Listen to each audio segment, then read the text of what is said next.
বলতে আমি প্রথমেই বলতে চাই, দেশের মানুষ সবচেয়ে বেশি খুশি হবে কি জানেন? যখন হাদির যে দুজন আসামি অপরাধী এদেরকে আইনা যদি ওপেন শাহবাগে অথবা কোনো দীর্ঘ বড় স্থান সোহরাওয়ার্দী উদ্যান বা মানিক মিয়া এভিনিউতে সবার সামনে লাইভ টেলিকাস্ট করে যদি শাস্তি দেয়, লাইক ক্রস ফায়ার হোক বা যে কোনো শাস্তিই হোক, এটা ওপেন মানুষের সামনে দেওয়াটা আমি মনে করি যে ন্যায্য, বাংলাদেশের মানুষের ন্যায্য দাবি। ইভেন তারা এটা দেখা এটাই বুঝতে পারবে, হাদি তো বইলা গেছে যে ন্যূনতম বিচারটা করলে হবে কি, হাদির মতো আরও ছেলেপেলে এই দেশে জন্ম নেবে। হাদির মতো এরকম ছেলেপেলে এই দেশের জন্ম এই কারণেই নেবে না যে এই হাদির মৃত্যু ন্যায্যতা পায় না। ন্যায্যতা তখনই পাইতো যখন আইনা বিচারটা পরিপূর্ণ করতো, দেশের মানুষকে দেখাইতো যে বিচার হয়েছে, এই দেশে বিচার হইতে পারে, জানে। এই দেশের মানুষ ওটা যদি দেখতো তাইলে প্রত্যেক ঘরে ঘরে হাদি জন্ম নেওয়ার মতো একটা প্রসেসিং আসলে তৈরি হইতো, এটাই মনে করি। আচ্ছা, আরেকটা কথা হচ্ছে, এক হাদি লোকান্তরে লক্ষ হাদি ঘরে ঘরে। অবশ্যই এটাই এটা হচ্ছে, এটা জনগণের স্লোগান এবং আমার নিজেরও স্লোগান। তো হচ্ছে এই ব্যাপারটা নিয়ে কিছু বলেন।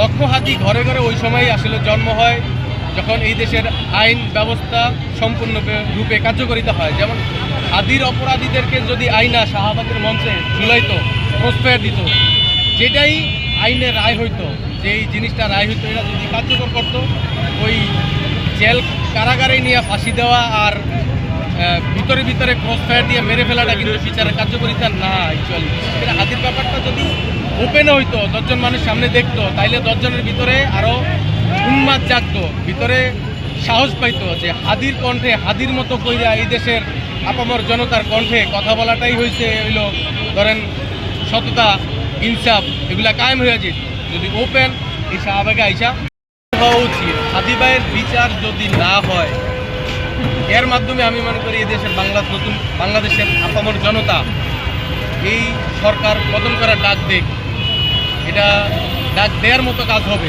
এই দেশের যে শাসন ব্যবস্থা, আইনানুগ ব্যবস্থা, তারা তো সঠিক নিয়মে আইনের সঠিক প্রয়োগ করতে পারে না, এটা হলো মেন কথা। আর যদি বিচার নাই করে তারা স্যারেন্ডার করুক, তারা সংসদ থেকে পদত্যাগ করে, সব উপদেষ্টারা দায় স্বীকার করে পদত্যাগ করতে হবে। শুধু পদত্যাগ করাটাই কিন্তু একটা সঠিক সমাধান না।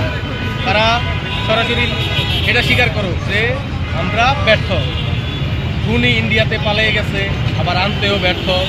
তাদের এই বিচারিক ব্যবস্থা তারা ওপেন আইসা বলতে হচ্ছে না যে বিচার কবে হবে, কি প্রসেসিংয়ে আছে, ইন্ডিয়া থেকে আসামি কবে আনবে, গ্রেপ্তার করবে কি না, এবং সব কিছু মিলেই এদেশের সরকার এবং আইনানুগ ব্যবস্থা টোটালি ব্যর্থ হয়, জাস্ট ব্যর্থ, এটাই বলবো।